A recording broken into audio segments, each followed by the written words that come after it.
तो very good morning दोस्तों, नमस्कार। स्वागत है आप सबका। चलिए, तो अंततः दोस्तों बहुत ही खुशखबरी है ना। ईडीओ का वैकेंसी आखिर आ ही गया है और अब हम लोग दोस्तों वन बाय वन जो है एमसीक्यू को देखेंगे। ये पहला वीडियो है पंचायती राज से संबंधित, ठीक है। पंचायती राज का जो है जितने भी इम्पोर्टेंट जो एमसीक्यू बन सकता है इसको आज हम लोग देखेंगे और इससे आप अपने आप को कंपेयर कर सकते हो कि आपको जो है इस विषय से संबंधित, इस टॉपिक से संबंधित आपको जो है कितना नॉलेज है। ओके, वीडियो को दोस्तों कंप्लीट देखिएगा और हाँ, चैनल में नए हो तो चैनल को सब्सक्राइब जरूर कर लीजिएगा ऐसे ही वीडियो पाने के लिए। चलिए शुरुआत करते हैं दोस्तों आज का जो सेशन। पहला प्रश्न देखते हैं। देखिए, है ना, ये बेसिक प्रश्न है लेकिन बहुत इंपॉर्टेंट है, एग्जाम में जब आता है तो बनता नहीं है। ओके, पहला प्रश्न देखेंगे। देखिए, 73वां संविधान संशोधन में पंचायतों को कौन से मुख्य कामों की जिम्मेदारी सौंपी गई? ध्यान दीजिएगा दोस्तों, ऑप्शन यहाँ पर है ना। और इसका जो सही आंसर देखेंगे ए, बी या सी, डी, कौन सा सही आंसर है दोस्तों? इसमें से जो है आंसर, सही आंसर दोस्तों याद रखना है ये सी है, ठीक है। उपरोक्त दोनों याद रखना है, सामाजिक न्याय है ना और आर्थिक विकास दोनों का जो है काम सौंपी गई थी, ठीक है। ऐड कीजिएगा पंचायतों को कौन से संविधान संशोधन, तो याद रखना है 73वां संविधान संशोधन। तो ये बहुत इंपॉर्टेंट है ये वाला संविधान संशोधन। ओके, ऐड कीजिएगा। नेक्स्ट प्रश्न देखते हैं दोस्तों, ये है।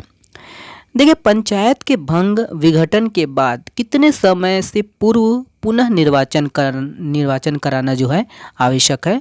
तो पुनः निर्वाचन कितने माह के अंदर होता है दोस्तों? देख लीजिएगा, इसका जो सही आंसर है कौन सा है ना, बनना चाहिए दोस्तों इसका जो है आंसर, करेक्ट आंसर है दोस्तों ऑप्शन नंबर देखिएगा, है ना, ए सही है। याद रखना है ए सही है आपका। विघटन की तारीख से दोस्तों 6 माह के अंदर आपको क्या है करवाना है ना, पुनः निर्वाचन करवाना आवश्यक है। ओके, ऐड कीजिएगा। ओके, चलिए नेक्स्ट प्रश्न देखते हैं, ये है। देखिए, पंचायत के कार्यकाल का आरंभ कब से माना जाता है? तो कब से माना जाता है दोस्तों देख लीजिएगा, ऑप्शन यहाँ पर है। और देखिए, इसका जो सही आंसर है दोस्तों, करेक्ट आंसर कौन सा है? तो ऑप्शन नंबर आपका कौन सा सही है? सी सही है। ओके, ऐड कीजिएगा, सी सही है। कौन सा?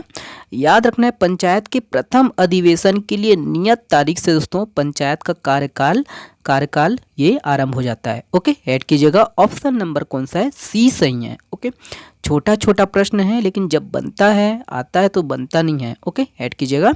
चलिए, ये वाला प्रश्न देखिए, पंचायत का कार्यकाल कितने वर्ष का होता है? ध्यान दीजिएगा, ऑप्शन यहाँ पर है। और इसका जो सही आंसर है देख लीजिएगा, ए, बी या सी, डी। अगर आपको जो है आंसर पता होता है दोस्तों तो कमेंट्स में करते जाइएगा। ओके, इसका जो सही आंसर है दोस्तों, करेक्ट आंसर ऑप्शन नंबर कौन सा है? डी सही है, ठीक है। ऐड कीजिएगा, 5 वर्ष का जो है पंचायत का कार्यकाल होता है। ओके, नेक्स्ट प्रश्न देखते हैं दोस्तों, ये है। देखिए, पंचायत चुनाव लड़ने के लिए न्यूनतम आयु सीमा क्या रखी गई है? तो क्या रखी गई है दोस्तों देख लीजिएगा, ऑप्शन को ए, बी, सी या डी। देखिए, इसमें जो है बहुत लोग को कन्फ्यूज़न होता है। ओके, तो इसका जो सही आंसर है, करेक्ट आंसर ऑप्शन नंबर कौन सा है? ऑप्शन नंबर आपका सी सही है दोस्तों, 21 वर्ष। ओके, ऐड कीजिएगा, 21 वर्ष है ना, तो ध्यान दीजिएगा, है ना। चलिए, ओके, अगला प्रश्न देखते हैं, ये है। देखिए, पंचायत चुनाव में महिलाओं के लिए कितना आरक्षण का प्रावधान किया गया है? तो कितना देखेंगे ऑप्शन को, सही आंसर है दोस्तों, करेक्ट आंसर ऑप्शन नंबर कौन सा है? ए सही है, 1/3। ओके, ऐड कीजिएगा दोस्तों, 1/3 जो है आरक्षण का प्रावधान महिलाओं के लिए रखा गया है। ओके, पंचायत चुनाव में, ठीक है। चलिए, नेक्स्ट प्रश्न ये है। देखिए, संविधान में है ना कब से पंचायतों में महिलाओं के लिए आरक्षण का प्रावधान किया गया है? तो कब से दोस्तों महिलाओं के लिए दोस्तों आरक्षण का जो है प्रावधान किया गया है, देख लेंगे ऑप्शन को।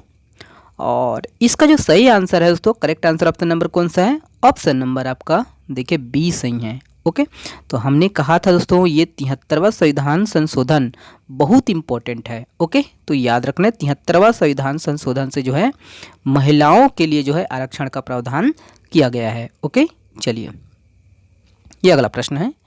देखिए, ग्राम सभा को ग्राम की संवैधानिक संस्था के रूप में मान्यता किस संविधान संशोधन में मिली?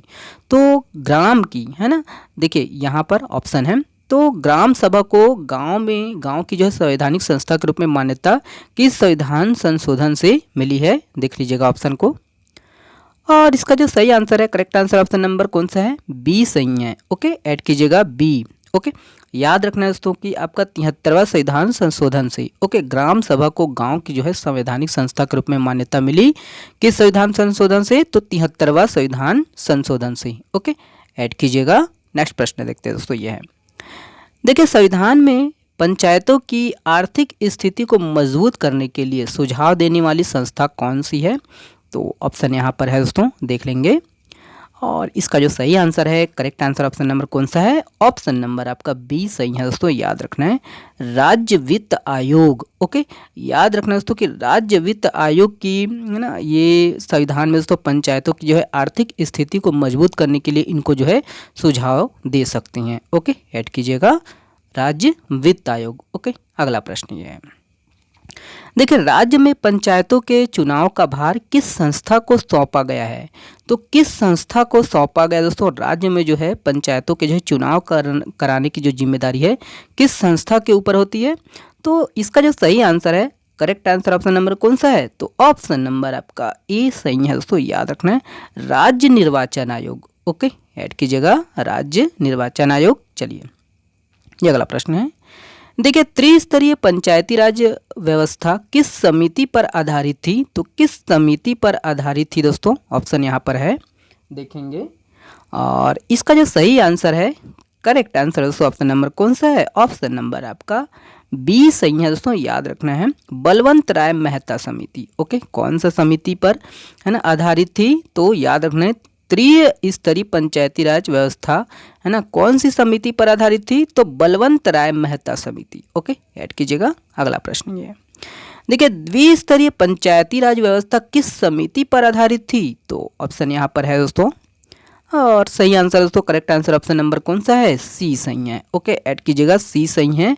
याद रखना है, अशोक मेहता समिति, ये याद रखना, ये द्विस्तरीय पंचायती राज व्यवस्था, ठीक है, समिति है ना, ये है ना अशोक मेहता समिति ने दोस्तों द्विस्तरीय पंचायती राज व्यवस्था की जो है सिफारिश की थी। ओके, ऐड कीजिएगा, है ना, अशोक मेहता समिति। चलिए देखिए, आधुनिक काल में सर्वप्रथम किस अधिनियम में है ना ग्राम पंचायतों का प्रावधान किया गया है, तो ऑप्शन यहाँ पर है, देखेंगे। और इसका जो सही आंसर है दोस्तों, करेक्ट आंसर ऑप्शन नंबर कौन सा है, तो ऑप्शन नंबर आपका बी सही है। याद रखना है, भारत सरकार अधिनियम 1919। ओके, ऐड कीजिएगा। नेक्स्ट प्रश्न देखते हैं, ये है, देखिए संविधान में पंचायती राज को किस सूची का विषय बनाया गया है, तो किस सूची का विषय है दोस्तों पंचायती राज व्यवस्था, तो इसका जो सही आंसर है, करेक्ट आंसर ऑप्शन नंबर कौन सा है, ऑप्शन नंबर आपका देखिए बी सही है, राज्य सूची का विषय है पंचायती राज। ओके, ऐड कीजिएगा राज्य सूची। ओके, अगला प्रश्न ये है, देखिए किस संविधान संशोधन के तहत पंचायती राज को संवैधानिक दर्जा प्राप्त कर नियमित चुनाव एवं अधिकारों से संबद्ध किया गया तथा इसके माध्यम से लोकतांत्रिक विकेंद्रीकरण को वास्तविक रूप दिया गया, तो कौन से संविधान संशोधन के द्वारा दोस्तों, सही आंसर है, करेक्ट आंसर ऑप्शन नंबर कौन सा है, ए सही है। याद रखना है दोस्तों कि 73वां संविधान संशोधन आप रट लीजिए, ठीक है, option number A correct answer.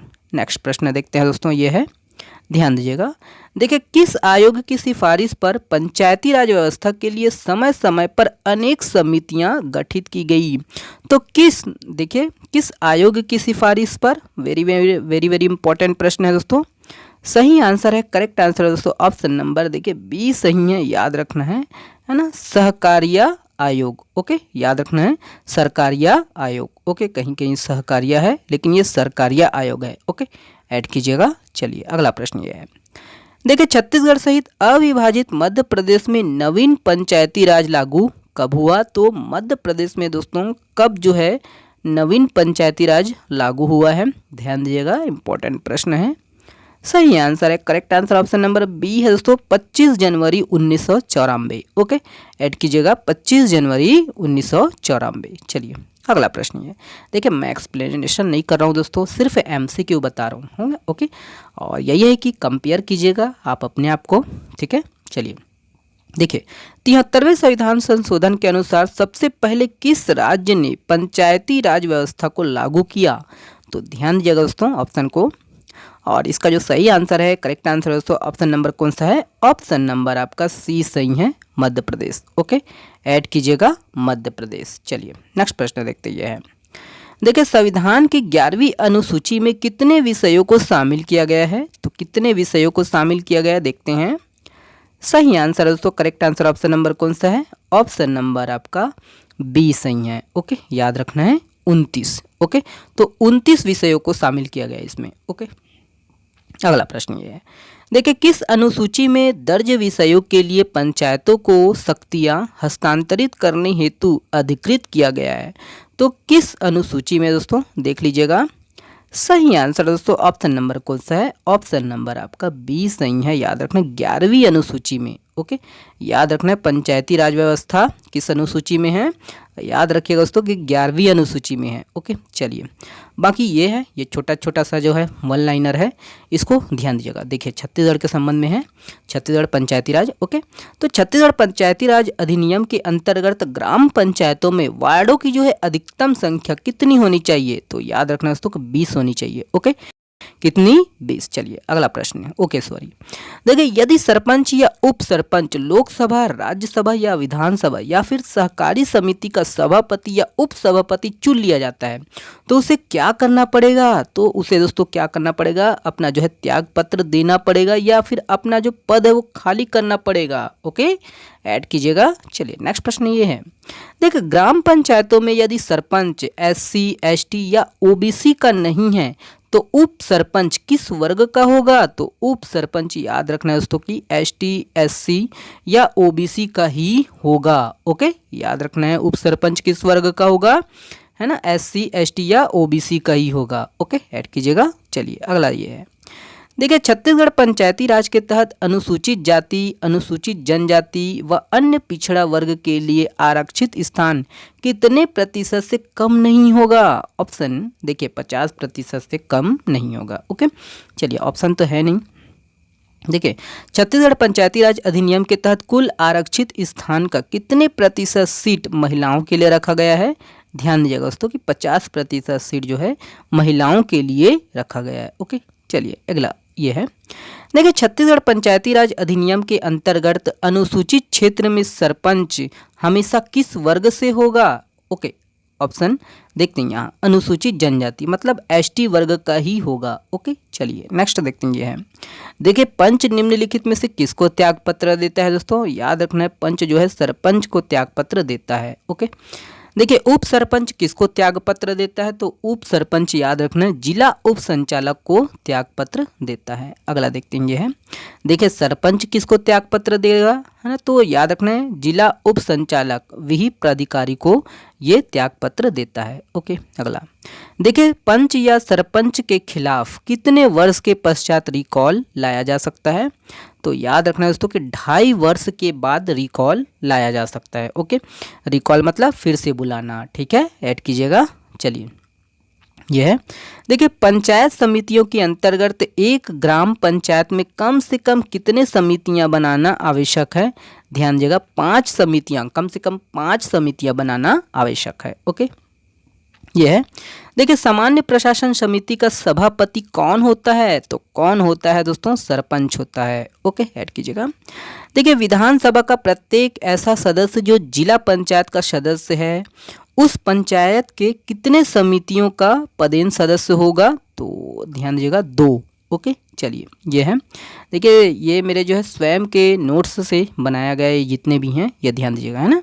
एक मतदाता कितने निर्वाचन क्षेत्रों से जिला पंचायत सदस्य का चुनाव नहीं लड़ सकता? ध्यान दीजिएगा 2। ओके, ऐड कीजिएगा। देखिए पंचायतों में आरक्षण का प्रावधान किस अनुच्छेद में है? तो ध्यान दीजिएगा अनुच्छेद 243D में है। ओके, ऐड कीजिएगा। चलिए ये वाला प्रश्न देखते हैं, देखिए छत्तीसगढ़ पंचायती राज व्यवस्था के अंतर्गत ग्राम सभा की बैठक एक वर्ष में कम से कम कितनी बार होनी चाहिए? याद रखना है कम से कम 6 बैठक होनी चाहिए। ओके, ऐड कीजिएगा। अगला ये है, देखिए ग्राम सभा की बैठकों में अधिकतम कितने महीनों का गैप होना चाहिए? तो अधिकतम दोस्तों 2 महीनों का गैप होना चाहिए, उससे ज़्यादा नहीं, है ना? ओके, चलिए ये वाला देखते हैं, देखिए कौन किसी गांव या गांव के समूहों को ग्राम घोषित करता है? तो याद रखना है राज्यपाल। ओके, ऐड कीजिएगा। चलिए देखिए, ग्राम सभा कभी भंग होता है या नहीं, ध्यान दीजिएगा, नहीं होता है। ग्राम सभा कभी भंग नहीं होता है। ओके, चलिए, शुक्रिया, है ना। वीडियो पसंद आया दोस्तों तो वीडियो को लाइक कर दीजिएगा, चैनल में नए हो तो चैनल को सब्सक्राइब कर लीजिएगा और सपोर्ट कीजिएगा हमारा, है ना। बस इतना ही है, ठीक है। और हम लोग रेगुलर जो है वीडियो आपके लिए लाते रहेंगे, घंटी बजा कर जाइएगा। ओके, चलिए, बहुत बहुत धन्यवाद, शुक्रिया, स्वस्थ रहिए, मस्त रहिए और हाँ, पढ़ते रहिए।